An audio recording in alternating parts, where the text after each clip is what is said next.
Welcome into Finnerty. I'm Rob Finnerty. Glad you're here. This is night number 3 of the new show. On night 1, I promised you that I'd be here fighting for you every single night, and I promise that we'd look at this election from every possible angle. And I wanted to talk about something that's on the ballot in 26 days that's not being mentioned, something that no one is really talking about. Yes, on November the 5th, you will either check a box for Donald Trump or Kamala Harris, but by doing so, you'll also be voting for the power of the legacy media. If Kamala wins, the corporate media wins too, and they know it. NBC, CBS, ABC, CNN, MSNBC, the New York Times, the Washington Post. Whether we like it or not, that is the legacy media in this country right now, and it's been that way for a long time. And by voting for Kamala, America will affirm everything that's happened over the last 4 years. We were told that Joe Biden was fit for office in 2020. We were told that COVID vaccines prevented COVID. We were told that Donald Trump was a Russian asset. Every day we were told something that wasn't true. And a vote for Kamala Harris is a vote for that lie to continue and every other lie that we've been told since Donald Trump came down that golden escalator in June of 2015. But maybe more importantly, by voting for Kamala, you are validating the cover-up, the lie that we've all been fed about the vice president, because since Joe dropped out of the race, Kamala has had the media wind at her back. NBC, ABC, and CBS, the old guard in this industry, have done everything in their power to get their gal, the chosen one, across the finish line. And a vote for her is a vote for this to continue. Please welcome back the next president of the United States.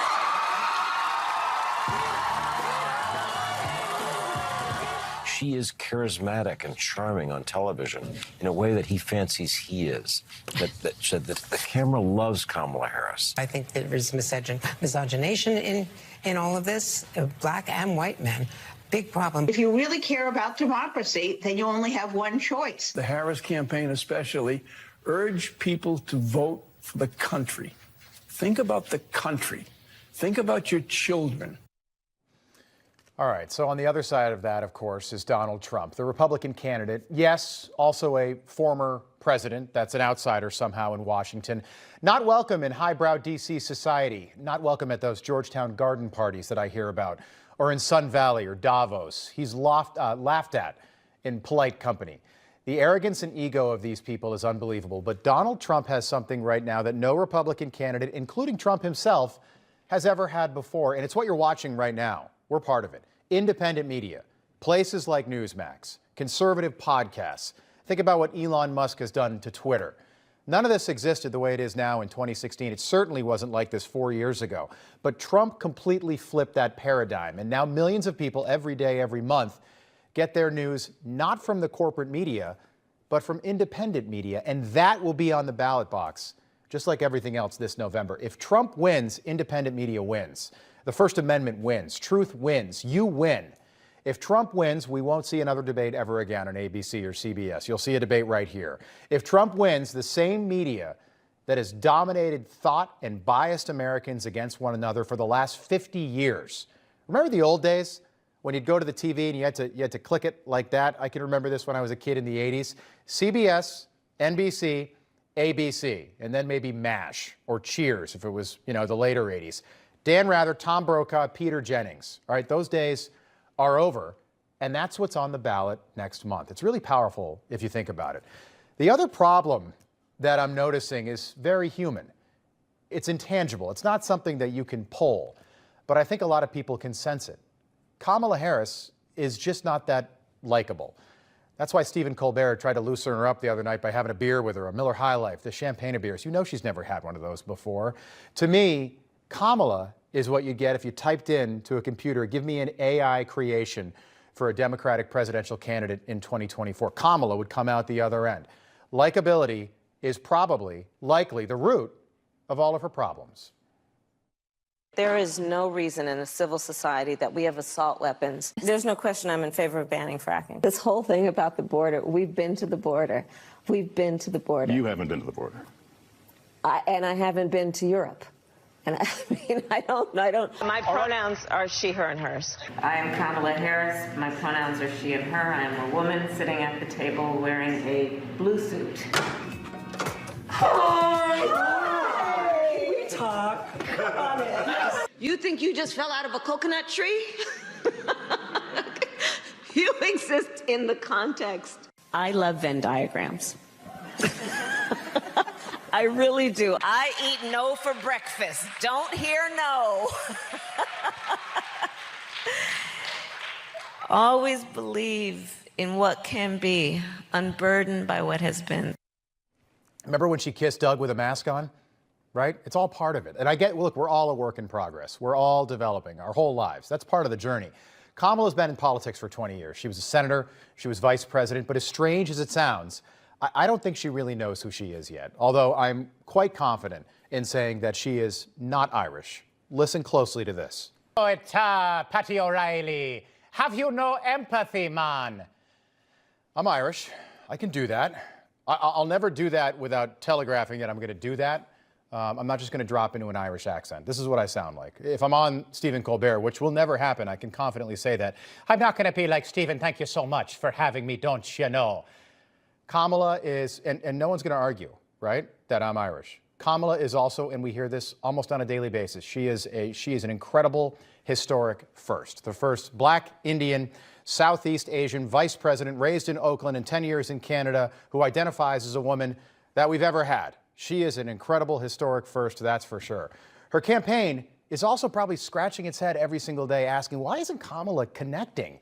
Even with the media completely in her corner, it's just not happening. It's not clicking. And the answer is because she doesn't have the one thing you can't teach, that one intangible quality that all politicians want, and that is likability. You've either got it or you don't. Donald Trump has got it in spades.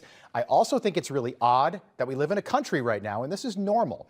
We live in a country where the words "Make America Great Again" are viewed as extreme. Think about that. MAGA, Make America Great Again. It's just odd to me. Why would that be extreme? I don't think that's extreme. I think Kamala, Joe, Jill, Alejandro, Anthony, Mayor Pete, I think they are extreme.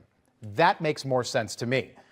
Another example on display this week is Kamala completely blowing the hurricane response. Instead of digging in and actually doing something to help people, she's blaming a hurricane on Donald Trump. You were mentioning to me some of the concerns around mis and disinformation. How's that playing out? Well, it's just a shame. There was a lot of misinformation that really was not helpful.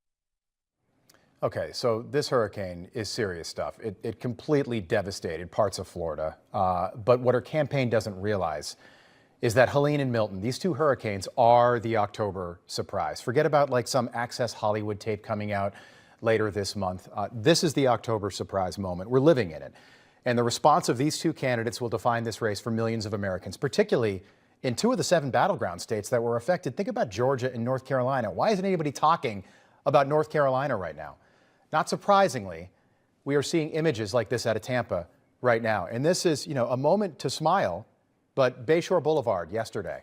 Again, this is Hurricane Helene, a guy in an aluminum pontoon boat with a prop, probably a 10-horse Merc on the back of that thing. That's a road, by the way, in Tampa, and a Trump 2024 flag. It's probably dangerous, but it's also serious.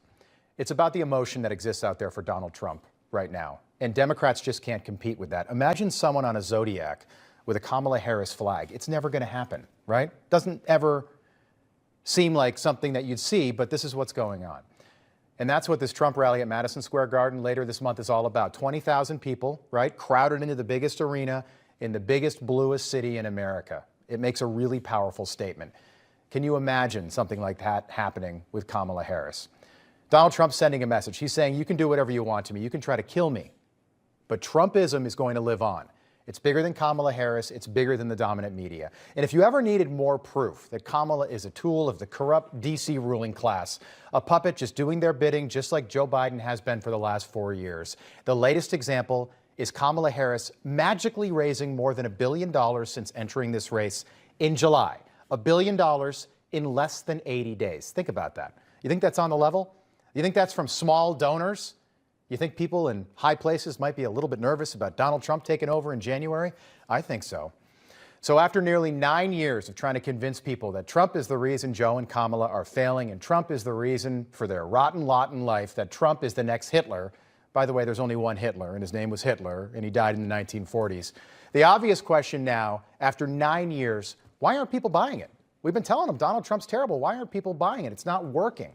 There are some people buying it that watch MSNBC and CNN. That type of thing is catnip for the weak-minded, the sheep that never want to step out the door without mom telling them to not forget their hat and their coat and their scarf. CNN flatly says they want people to watch CNN every day. We live in a very fractured media environment where people are choosing where and how they get their information. And unfortunately, it's not always from CNN, although I wish it was. There it is. For everyone else, that message is a joke. It's not real. Common sense is back, and part of the reason why is because of the power of independent media. The American people have something today that no generation in the past has ever had before, and they make that choice every day, where they're going to get their information. And that is on the ballot, just like everything else, in 26 days. Joining me now for more on this presidential election and what's happening in places like North Carolina, like Georgia, like the state of Florida, the forgotten America that Democrats have forgotten about, is Florida Congressman Byron Donalds. Congressman, it's great to see you. Good to be with you. So your district, Fort Myers, just south of where Milton made landfall last night, Siesta Key. Do you have everything you need? And I'm just wondering if you have heard a word from the vice president. We have what we need. I was out today in my district, really just doing an assessment with everybody around, with all of my people, whether they're Lee County, Collier County. So we're gonna respond. We always do. Power's coming back on, and a lot of this stuff is really because of the leadership of Governor DeSantis, all he's done in our state to pre-position resources and assets, being highly responsive, so you can get through the storm, but get to recovery as quickly as you can. My hearts and prayers go to the people north of us in Charlotte County, Sarasota County, Hillsborough County, who had more devastation than we did. But we're going to do what we always do. We pick things back up. Florida responds strong. Our people are united. Congressman, I want to play you a soundbite, and this happens every time we get a hurricane. Somebody on CNN was trying to connect this hurricane to climate change. That record warmth of surface temperatures is directly a result of climate change. Is that right? That's right. So we've been studying at Climate Central the extent to which these sea surface temperatures have been influenced by climate change. All right, so Congressman, so hurricanes have been hitting Florida as long as we've known about Florida. 23 million people now live in the state, more than have ever lived in Florida in history. Do you think storms are more expensive now than they were, say, 30 years ago, Hurricane Andrew, early 1990s, because more people live in Florida and when they hit, they're causing a lot more damage? Or do you immediately connect a hurricane in Florida to climate change? No, actually, if you look at the historical data on hurricanes, the state actually experienced more devastating hurricanes before, and these are the hurricanes that were just bigger in size and in power than we are doing right now. If you're talking about the damage of hurricanes, of course, we have more than 20 million people living in the state of Florida. There's going to be more damage. There's more infrastructure. There's more housing. The people who want to make climate change the end all be all, my simple response to them is, what's your solution? Because the solution to the problem that they say exists cripples cripples our energy gap, gives over our energy production really for raw materials and equipment. And the Chinese have a much dirtier economy than we do here in the United States. The cleanest energy production's here in the United States. The cleanest manufacturing rules are here in the United States.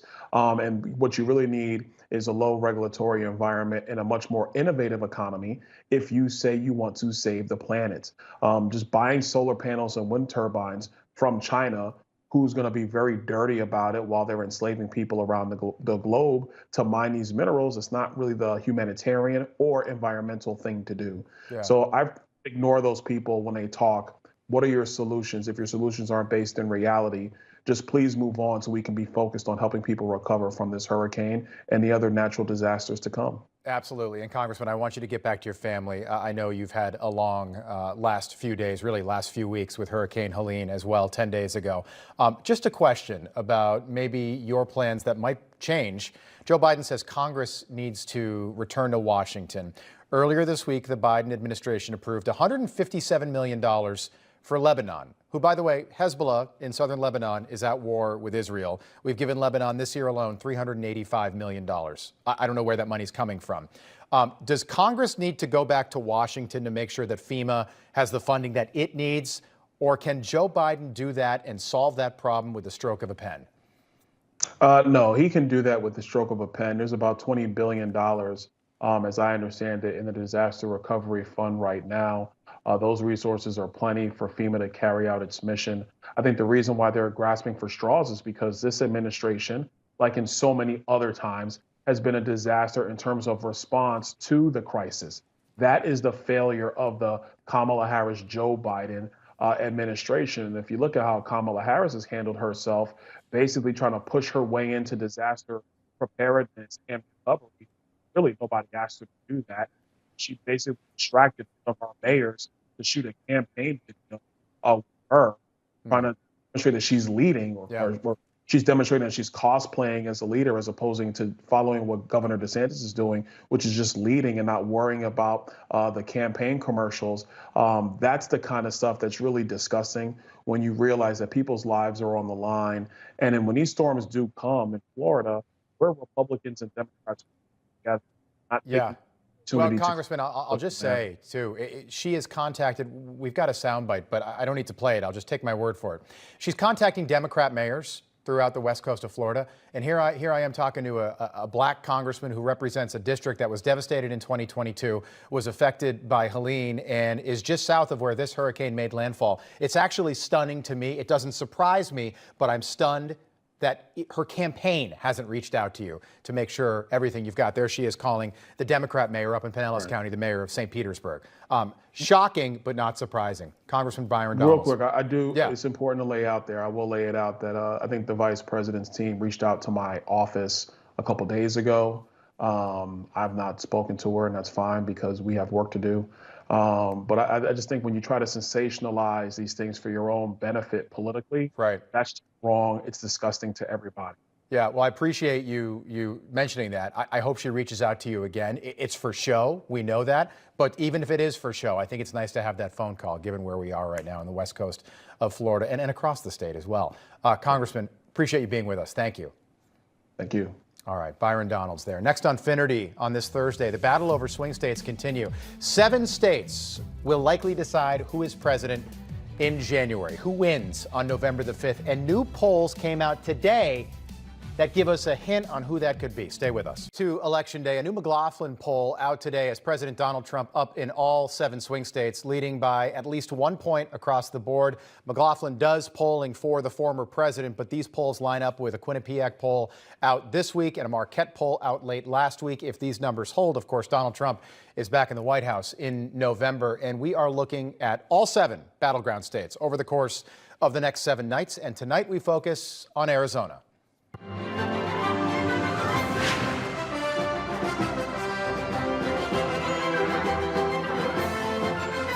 One of the most beautiful states in the country, by the way. You guys can continue with that music, by the way. That was nice.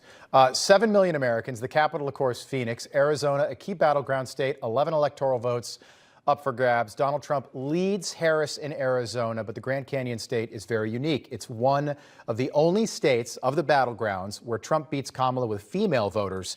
He's also, and this is important, he's up 17 points with Hispanics in Arizona, 17 points above where he was in 2020. Joining me now to break it all down, the chairwoman of the Arizona Republican Party, Gina Swoboda, and former Arizona Attorney General Mark Brnovich. Great to have you both on. Looks like we've got Mark Halperin. At least we got the Mark part right. Great to see you. Gina, question for you. So less than a month ago, Trump is heading to Arizona Sunday. He's got a big rally planned there. Biden won Arizona by 10,457 votes in 2020. It was as close as it can be. Are you concerned about illegals voting in this election? I am always focused on election security. I'm an election officer here, and I used to work at the SOS. I was the director of election day operations for President Trump in 20. So I keenly feel the 10,457 vote margin. That being said, we have an amazing team. We've done a tremendous amount of groundwork to make sure we all know what the rules are going in. It's not going to be like 20 where they change the rules of the engagement while we're on the field, right? So I feel very confident. We've made the system as secure as it can be. And as long as our people come out and vote, we're going to bring it home. Yeah, Gina, I like it. I love the platitudes, but just the question, do illegals vote in this election? Well, it's nuanced, Rob. So there's a Supreme Court precedent that says if you have not provided documented proof of citizenship in the state of Arizona, but you check a box that attests that you're a citizen, you get to be a federal only voter. So like that's the state of the law. If people are attesting that they are citizens, then they are going to get a federal only ballot. So that's a yes. So is that safe to say, yes, you are concerned about this? I prefer to have documented proof of citizenship for everyone, but that's not the law. So I'm not going to say I'm not concerned. I'm going to say that it is as secure as we can make it under that Supreme Court ruling. And I am very confident that the turnout that we're going to have is going to erase any margin or irregularity that we might encounter. Oh, I am not confident, because I had these same conversations, Mark Halperin, with people in 2020. And they said, you know what, we're confident because it's going to be too big to rig. And then look what happened. We didn't have election day. We had a month where we were counting in places like Arizona, and it came down to 10,000 votes. And when you're talking about 10 million illegals, plus that we know about, not including terrorists, not including gotaways that have crossed the border since Kamala and Joe took over, at 10,000 seems like, boy, this is going to be another close one in Arizona. Well, a couple of things. First, Madam Chairwoman, honored to be on with you. I think you've just learned why he's called Primetime Rob, not Nuance Rob. I just listened to a presentation from a data analyst from Arizona who showed voter registration changes since the last election.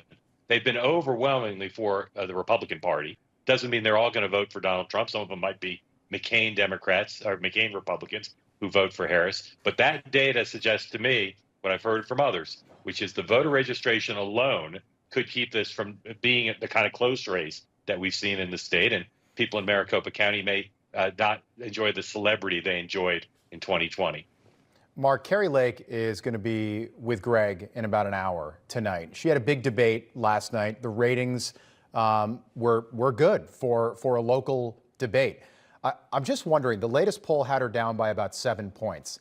If it looks like she's not going to pull this out and she's got 26 days to go, does that impact Trump at the top of the ticket? It can, but we see in Ohio where the Democrats running ahead of Kamala Harris, it's possible for Donald Trump to not get caught in that. I will say one of the surprises for me is Arizona has not elected someone liberal as Gallega, Congressman Gallega is in forever. I mean, he's like a Bernie Sanders Democrat. And I've been amazed at the traction he's gotten and at the failure, I say with respect to the chairwoman, at the failure of Republicans to educate the voters there. Because I think if they knew how liberal he was, that race would tighten and it would be less of a threat to Donald Trump's chances, even if Kari Lake doesn't win. Gina, 15 seconds, final thought. Thank you. And thank you. It is an honor to be with you, Mark Halperin. I've been watching for a long time. But Rob, I get it. I get the thing about the nuance. I walk the knife's edge out here. I've got to keep the voter confidence up, and I can't tank it. Because if I do, when people throw their hands up and say it's rigged, they don't come vote, and then we lose. Absolutely. I think Kari's going to bring it home. We're going to talk about Gallego. Mark's 100% right. That guy's way too left for the state of Arizona. Our voter registration's high. I need those people to vote, and I want them to vote early. Yeah, just quickly, enthusiasm on the ground. Is there a lot of enthusiasm on the ground like we saw in 2016? It's like 2016, but I would say it's higher than 2016. And the reason that we're winning with the female vote here and the reason that we're winning with the Hispanic vote here is because the inflation is crushing Arizona. It's crushing even people on the Navajo reservation who are getting hit really hard. And women are going to vote what's best for themselves, for their families, and that's Donald J. Trump. All right, Gina, keeping them honest. We appreciate it. Gina Swoboda, so nice to see you. Mark Halperin, as always, great to have you on. Thank you. Want to welcome in CPAC Chairman Matt Schlapp and former Arizona Attorney General Mark Brnovich. Now, the other Mark, great to have you both on. Matt, I'll start with you. You were in Arizona. I think you just got off the plane today. How confident are you based on what you saw out there? Look, what's happening in these battleground states, and most especially in Arizona, is Trump is really regaining his footing. He is, all the polling that I've seen over the last couple of days has been incredibly positive. And the other thing that's interesting, Rob, is Donald Trump is outpacing all these Senate candidates in all these states, which belies the kind of Mitch McConnell conventional wisdom, which is that if he could get the kind of candidates he wanted, they would outperform Trump. Carrie Lake, I believe, can still win this race. I think she will win this race, and she will win it on Donald Trump's coattails. And Bernie Moreno and Dave McCormick are in a similar position. Mr. Attorney General, it's nice to have you back on. Can you just talk about this election, securing the vote, early voting, things like that have been issues in some of these battleground states, including Arizona, for the last, well, at least 2 cycles? Yeah, I always think it's really, really important to emphasize that what the left has done is, frankly, they haven't tapped into machines and done some of these other things that we've heard about. What happens is they do it the old-fashioned way, and whether it's controlling the mainstream media, whether it's controlling social media, or using the courtrooms. We saw last election cycle going into Pennsylvania and extended the ballot curing period. We saw in Arizona where I had to stop them when they were trying to extend voter registration. I went to the U.S. Supreme Court, a case called Brnovich v. DNC, which allows states to pass common sense election integrity measures like restrictions on ballot harvesting. But ultimately, in places like Arizona, the candidates matter. And I will tell you what, Rob, I'll give you a guaranteed airtight prediction. Donald Trump will win Arizona by, probably 3.5 points.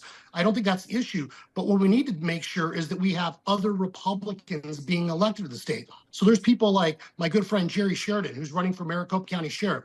He needs to win his race. There's people like Justin Heap who are running for county recorder. He needs to win his race. And so there's a lot of these other races where we need to make sure Republicans show up, because unfortunately right now you have a Democratic governor, a Democratic AG, a Democratic Secretary of State. I mean, they've run the tables. And so candidates do matter. And when Republicans have conservative candidates in Arizona that can stand up and articulate for individual liberty, for a free market economy, for the rule of law, for property rights, to advocate for a secure border, we win races. And that's what the emphasis needs to be on this cycle: security, economic security and border security. Matt, go ahead. Final thought.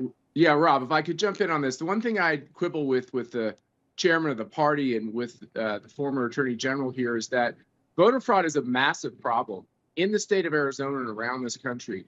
I agree with him. We could look at what I call the garden variety fraud, the systems they have with the unions and these left-wing C3s and C4s, that once ballots are printed and put in the mail, they take ballot harvesting to new lows, to use a euphemism. They have a whole system to return these ballots. And I understand we don't want to discourage people from voting because they think it might be rigged. I don't tend to use that terminology, but the fraud is outrageous. And what people get discouraged about is when people don't acknowledge the level of fraud. And the idea that Matt, we've got to go. That's all I was can trying to vote in ask this with the country is chairwoman. outrageous. Yeah, that's all I was trying to get at, is just acknowledging it. And it's, look, you have to be comfortable asking the questions. With what we've seen over the last 4 years at the southern border, Arizona might not be ground zero, maybe Texas is, all right, but Arizona's right there. And with 10 million illegals now in this country, I can't imagine. Imagine going somewhere to another country and then trying to vote in that country's election. You would never do it, right? But people are going to try to do that here, and it's something that we should at least be comfortable talking about. Rob, Matt, all of Mark, Europe had an election in all those respect, 30 countries, and they didn't have any of this fraud. In Arizona, and we prosecuted the first cases in Arizona history. So no, I know it, that's Mark. part of the issue, is that there's legitimate. You didn't do enough, sir. You didn't do enough. Not fight the last. I'm sorry. You didn't do enough. Your state has been a disaster. You haven't done enough. Mark, respond. Well, with all due respect, there's a case called Brnovich v. DNC. I prosecuted the first ballot harvesting cases in Arizona history. And sometimes I think there's people that get sucked up into tangential arguments instead of focusing on what the facts are on the ground. And frankly, no one did more for election integrity than I did. Not me. I'm not getting sucked up into misinformation. We have to own the fact that we have a broken. We have a law that prevents sir, that. we have a broken courts to prevent it. We have a so broken system. We have a broken system, and you didn't do enough in Arizona to make it stop. You can filibuster all you want. Mark Brnovich. But the facts are you didn't do enough. I'm not filibustering, bro. It's facts. Mark Brnovich, former Arizona Attorney General. Appreciate you being with us. Matt Schlapp, CPAC Chairman. Gentlemen, we'll have you back. Appreciate it. Thank you. All right. Kamala's had a big 3 months, and she's out there campaigning. She's got Joe by her side. She doesn't want Joe by her side, though. She's trying to separate herself from Joe Biden. Dennis Prager, PragerU is going to be with us. Barack Obama is campaigning in Pittsburgh tonight for Kamala. Bill Clinton's going to be campaigning for her over the weekend. So they're calling out all the big names. To mind in terms of, and I've been a part of most of the decisions that have had impact. I'm Donald J. Trump. And I approve this message. That is brilliant Trump right there. So he took what Kamala said yesterday and he made it into a commercial. Kamala, you'd say maybe she just had a bad moment, but she couldn't answer the same question twice in a 24-hour period. And it's a really simple question. Just say something, anything. So many problems with the Biden administration that you're part of, but say, listen, hey, maybe I would have closed the border. I wouldn't have done away with 94 executive orders that essentially opened the border the first day of our time in office, January 20th, 2021. Founder and president of PragerU, Dennis Prager, joining us now. Dennis, good to see you. What is going on with Kamala and her campaign? It just feels like the wind is out of her sails. The momentum is now in the Trump column. Well, I hope you're right. I have never made a prediction with regard to an election. And I must say, I'm not going to make a prediction in this case. I can only say this. It's the most difficult thing for an American to say. I'm getting some noise from the background there. Are we okay? Dennis, go ahead. Take a look at that. I'm going to play a soundbite for you. This is Kamala Harris. And you can tell that things aren't going well for a candidate when I hear a dog now as well. But that's okay. The dog is fine. I like the dog. Yeah, I have a dog, too. You can't control a dog, Dennis. No big deal. Take a listen to this. This is somebody on Kamala's campaign talking about essentially how she's younger and female, and then that makes her a great candidate. Let's listen. Vice President Harris has been asked repeatedly how she's different than President Biden, and some people think she's been tripped up by answering that. How do you think she is different than President Biden? Well, first of all, whatever the differences is between them, it's not nearly as vast as the difference between her and Donald Trump. She's obviously a woman. She is a woman of color. Dennis, Kamala's a woman. Gosh darn it. Yeah. Well, that's what the left banks on. They don't divide the world between right and wrong or true and untrue, but between black and white, rich and poor, imperialist and colonized. It is a different moral compass on the left. I've been worried about this all of my life. This was my field of study at graduate school, is the left. They don't divide the world the way the Judeo-Christian and American traditional values did. There's, again, true and untrue and good and bad.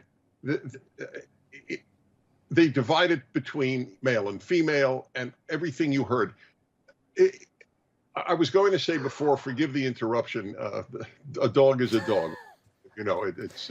Dennis, why don't we leave it there? We'll pick it up again soon. Yeah? Yeah, if you just... Sorry. Go ahead. Complete your thought, and then we'll wrap up. So, yeah, the most disconcerting thing to me is that it's close. I don't know who has the wind in their sails. All I know is half of my fellow Americans are okay with having free speech suppressed.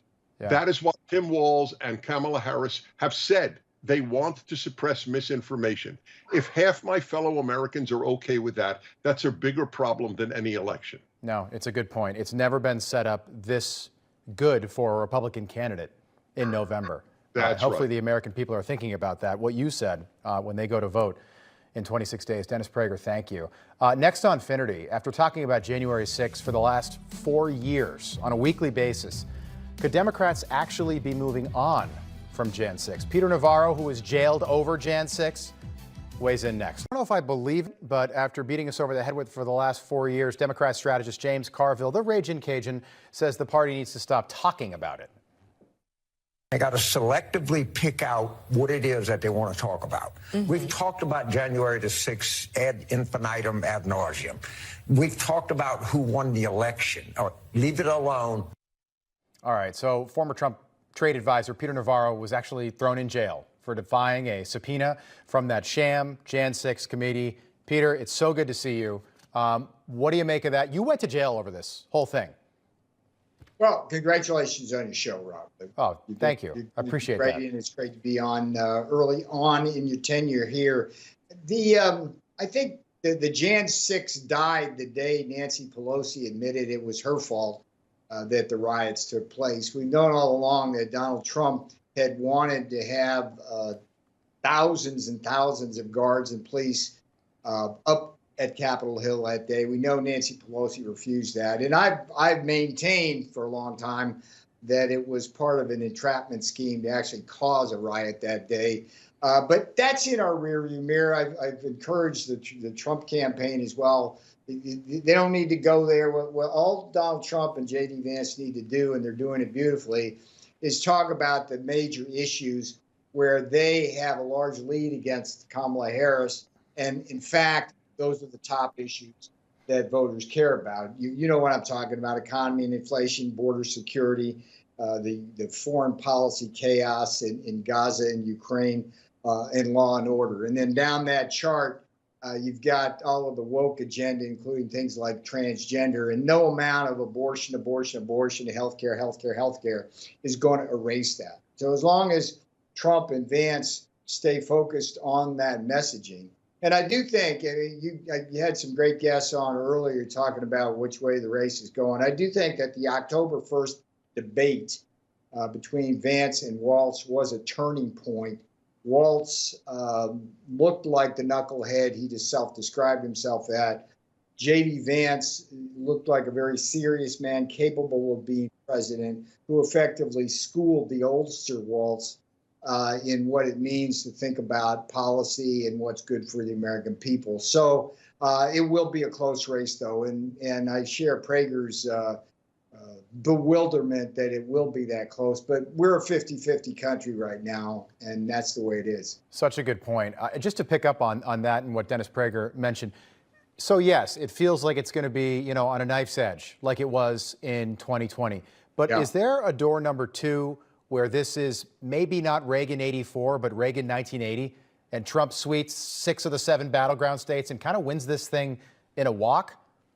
Well, you can sweep the battleground states like Donald Trump did in 2016, and it's nowhere near a landslide. There was only about 200,000 votes spread across the blue wall states, Michigan, Wisconsin, Pennsylvania, that actually determined the election. So I think the answer is no. I think for your viewers, if they want Trump elected, they have to think right now that Trump is behind, and that the only way he's going to win is if they not only get out the vote, they get their friends, colleagues, anybody they can to vote. And they have to do it.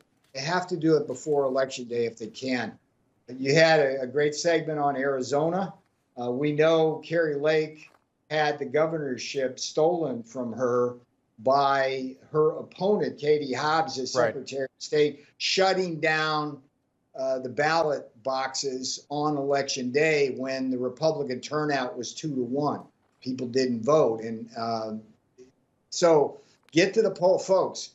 If you look at the polling, Rob, this is really, I've never seen this before. You look at the polls and it's like 48, 47, 49, 40, whatever. What does that tell you? It means everybody's already made their mind up. There's like 4% of the people out there. If that. That's a turnout election, pure and simple. And I hope the Republicans have the firepower to do it, because what we're up against is Democrats who know how to do it better usually. Peter, great to have you on. Good to see you again. It's been a little while. We'll do it again soon. Thank you. Peter Navarro. Next on Finnerty, as we make our way. March 2021. Sarah Everett. Sarah was last seen walking home from her friend's house around 9:30 p.m. She followed a well-trodden route through Clapham Common, a route she was familiar with, but this time, something went terribly wrong. A 33-year-old marketing executive was a beloved daughter, sister, and friend. On the evening of March 3rd, she disappeared while walking home from a friend's house. In the heart of London, a city that never sleeps, the disappearance of a young woman sparked one of the most intense manhunts in recent history. Certainly, Here's a continuation of Sarah Everett's story, focusing on the details and emotional depth. As the days passed, the shock and grief over Sarah Everett's disappearance began to give way to a deeper, more urgent search for answers. Her family and friends, desperate for any news, continued to hope against hope that she would be found alive. But as the investigation progressed, the likelihood of that outcome grew dimmer.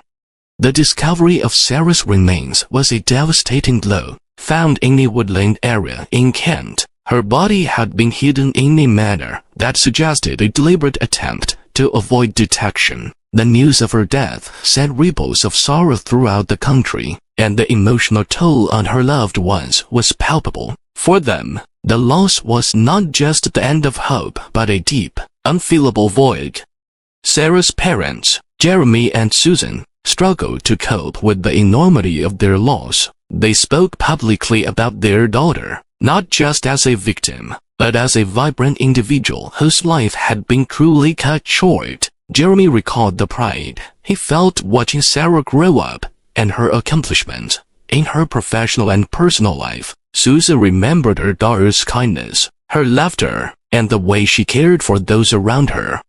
The community around Clapham Common, where Sarah had last been seen, was transformed by her disappearance. Residents, who had once taken the safety of their neighborhoods for granted, now found themselves grappling with a profound sense of insecurity. The area became a focal point for memorials, with makeshift altars of flowers, candles, and heartfelt messages springing up overnight. People from all walks of life came together to honor Sarah's memory and express their outrage at the violence she had suffered.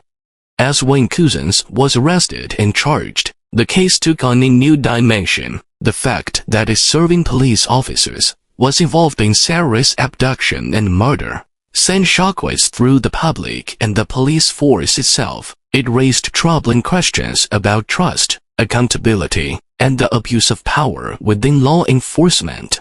The trial of Wayne Couzens was a highly publicized event. During the court proceedings, the details of Sarah's final hours were revealed in chilling clarity. The prosecution outlined how Couzens had used his position as a police officer to detain Sarah under false pretenses, coercing her into his vehicle before committing his horrific crime. The courtroom was filled with raw emotion as the evidence was presented, including Court v. Foot